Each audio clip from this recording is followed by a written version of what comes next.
Hi everyone, I'm Shelly from There's No Place Like Home at redheadmom8.wordpress.com. Today I'm going to attempt to answer the question, how are people without teaching degrees qualified to homeschool their children? And it's a question that we get asked a lot, sometimes in a genuinely curious way, and there are also people who say it in a bit of a snarky way.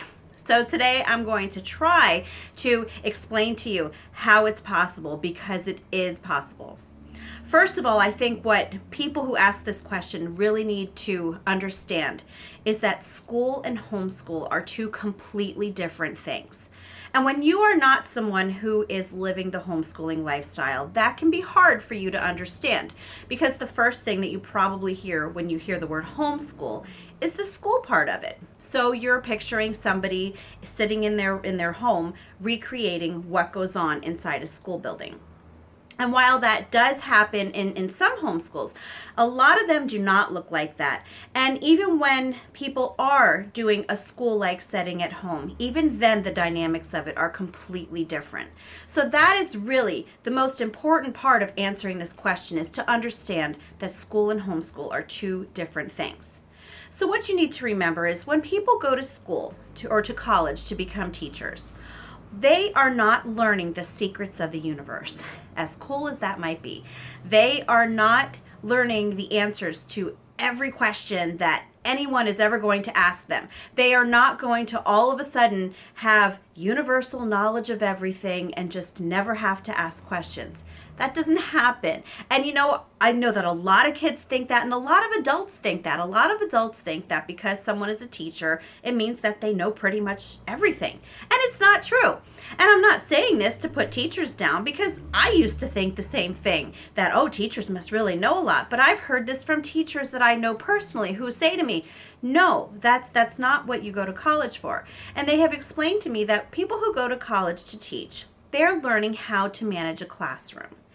A classroom with 20 to 30 people in it, which you really won't find in a homeschool. Okay, maybe some, like the Duggars, they have a lot of kids, but most homeschools are not going to have that many children.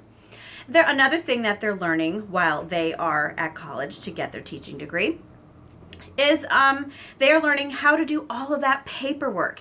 On top of the report cards and the writing rubrics and the progress reports and the school records that they have to learn how to keep, there is so much paperwork given to them by the educational bureaucracy that I am so glad as a homeschooling parent that I do not have to do. So again, there is something else that they are learning while they are away at college that we homeschooling parents don't have to deal with. So because someone has a teaching degree, it doesn't mean that they are brainiacs who know everything. What it means is that they've been trained how to work in a classroom setting, okay? So it's really important to understand that, because when it comes down to it, the most important thing to be a good homeschooling parent is you have to be willing to learn alongside your children if you don't know something. And there are so many ways to learn things. First of all, a lot of homeschoolers use curriculum and they come with the answer key. And if the parent still is kind of unsure, there's the internet. There's the library. A lot of libraries offer free tutors, or some people pay for tutors for their kids, or they will send their kids to co-ops to cover subjects that they really don't feel comfortable teaching.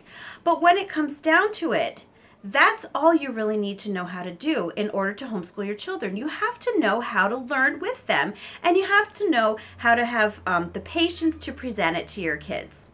And that's not really something that they're learning while they're at college, because again, that's mainly classroom management. And another thing that I really think that most people forget is that the compulsory education system as we know it hasn't been around that long. It's only maybe 150 years old or so. So for most of history, parents were their children's primary teachers. And does that mean that kids weren't learning all that time? No, of course not. I really have to say this too, that the reason that they even started compulsory schooling in the first place, remember, it was started during the Industrial Revolution, and it was started because they were trying to train workers for the factories. So yes, that is the root of where your public education system comes from. They brought kids in to these school buildings to train them to be obedient workers. And a lot of them were learning a lot before they ever went to school, just by being with their families and living life with them. Which brings me to my next point, is that there is so much that children pick up in everyday life that is going to impact them far more than any curriculum you ever present them with, whether it will be a curriculum that they learn in school or a curriculum that you're doing in your homeschool. And you know, as a homeschooling parent, it can be hard for me to admit that I put my heart and soul into teaching my kids, and we really do have a lot of fun together.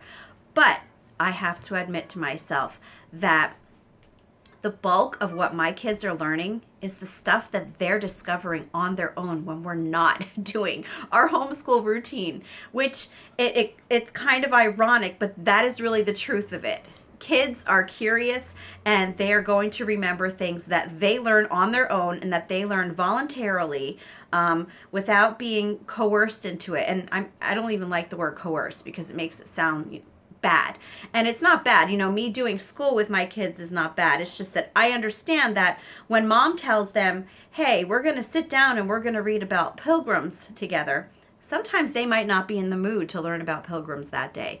And so if they go on, as they might sit nicely, they might answer questions when I ask, but when they move on to something in their own free time that really catches their attention, of course, that's going to impact them even more.